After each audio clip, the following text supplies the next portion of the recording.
1942, Jepang memasuki Indonesia dan membawa sebuah konsep besar yang mereka sebut Jawa Baru. Sebuah visi tentang tatanan baru di Asia di mana Jepang menempatkan dirinya sebagai pemimpin dan Indonesia menjadi bagian dari keluarga besar Asia Timur Raya. Jawa Baru bukan sekedar slogan, ia adalah ideologi. Jadi Jepang ingin membentuk masyarakat yang disiplin, patuh, bekerja keras, serta rela berkorban demi kemenangan Jepang dalam Perang Dunia Kedua. Dengan narasi saudara tua, Jepang berusaha meyakinkan rakyat bahwa kedatangan mereka itu bukan sebagai penjajahan baru, melainkan pembebasan dari Barat.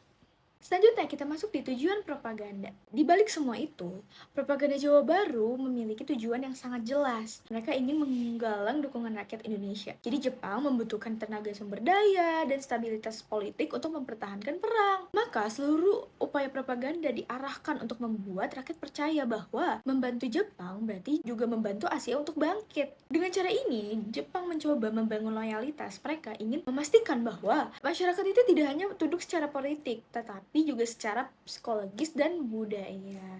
Untuk menyebarkan ideologi Jawa Baru, Jepang menggunakan berbagai macam media.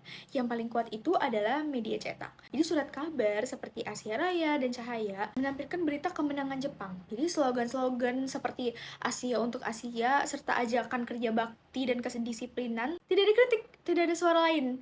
Semua kendali berada di tangan pemerintah militer. Dan di dunia pendidikan, Jepang melakukan perubahan yang drastis. Di bahasa Jepang diajarkan di sekolah. Kurikulum dipenuhi dengan nilai-nilai disiplin dan harus hormat pada kaisar. Jadi anak-anak melakukan taiso, senam pagi ala Jepang, dan mengikuti upacara bendera yang penuh simbol loyalitas. Generasi muda diarahkan untuk tumbuh dalam semangat Jepang Cahaya Asia. Tidak berhenti sampai di situ saja, propaganda yang disalurkan melalui seni dan kebudayaan, film, sandiwara, musik, poster, hingga lagu-lagu patriotik. Semua itu dikemas untuk menanamkan rasa persaudaraan Asia dan menonjolkan kekuatan Jepang. Pertunjukan panggung bertema Asia Timur Raya digelar di berbagai kota, sementara seniman di Indonesia diarahkan untuk menciptakan karya yang mendukung narasi Jepang. Jadi, propaganda Jawa Baru itu merupakan salah satu strategi paling sistematis yang pernah diterapkan di Indonesia.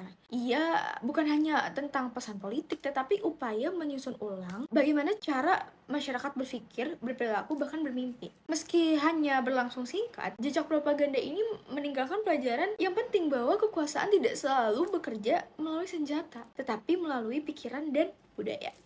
Lalu, apa dampaknya? Propaganda ini menghasilkan dua dampak.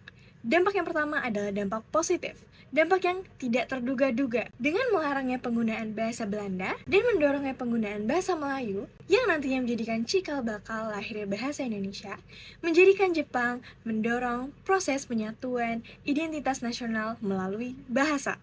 Dampak kedua, dampak negatif. Propaganda ini berhasil memobilisasi banyak pemuda untuk bekerja, bahkan menjadi Romusa dan Heiho. Hal ini menimbulkan banyak sekali penderitaan dan juga korban jiwa yang tidak terhitung jumlahnya.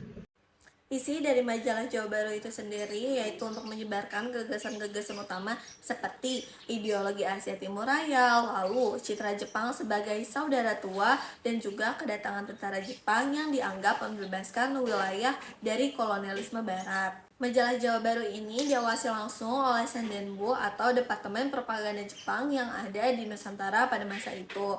Jawa Baru dicetak dalam dua bahasa, yaitu bahasa Indonesia dan juga bahasa Jawa, di mana membuat majalah Jawa Baru memiliki karakteristik yang mewah, dicetak dengan kertas berkualitas, lalu ditambahkan dengan foto dan juga ilustrasi, membuat majalah Jawa Baru menjadi populer dan menarik membaca masyarakat Indonesia pada masa itu. Fungsi sosial dan budaya dari majalah Jawa Baru ini untuk mengikat kesetiaan dan juga mengarahkan gaya hidup masyarakat Indonesia agar sesuai dengan standar Jepang, di mana dari mulai gaya berpakaian dan juga sense of belonging terhadap cita-cita perang Asia Timur Raya.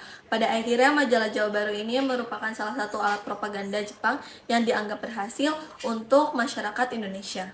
Majalah Jawa Baru merupakan majalah 2 mingguan yang diterbitkan di Jawa pada masa pendudukan Jepang di tahun 1942 sampai 1945. Majalah Jawa Baru diterbitkan oleh Jawa Shimbunkai, yaitu sebuah lembaga penerbitan yang dikendalikan langsung oleh Jepang untuk mengatur seluruh aktivitas pers dan juga publikasi di masa pendudukan Jepang. Nah, majalah Jawa Baru ini pertama kali diterbitkan pada tanggal 1 Januari 1943. Majalah Jawa Baru merupakan salah satu alat dari propaganda Jepang yang memanfaatkan media cetak dan juga seni kebudayaan untuk memperkuat legitimasi mereka di Nusantara. Jika Jawa Baru adalah wajah propaganda yang ramah dan populer, maka terdapat sisi lain dari mesin kontrol Jepang yang lebih formal dan kaku. Sisi tersebut adalah Kanpo. Kanpo bukanlah majalah ideologis, melainkan dokumen formal yang memuat peraturan resmi dan undang-undang militer Jepang, seperti wajib militer dan kebijakan ekonomi yang harus dipatuhi.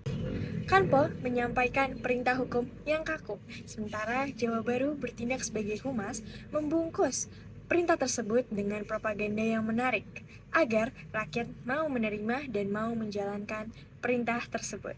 Namun, pada akhirnya, saat Jepang mulai terdesak, masyarakat menjadi kritis. Propaganda yang berlebihan justru menimbulkan resistensi tersembunyi dan menciptakan semangat nasionalisme Indonesia untuk menuju kemerdekaan yang sejati. Propaganda Jawa Baru adalah contoh nyata bahwa media dapat menjadi alat kontrol politik yang kuat. Namun, dengan kesadaran nasional yang dipicu oleh para pendiri bangsa, yang akhirnya unggul, membuat propaganda ini gagal menghentikan rasa semangat kemerdekaan Indonesia.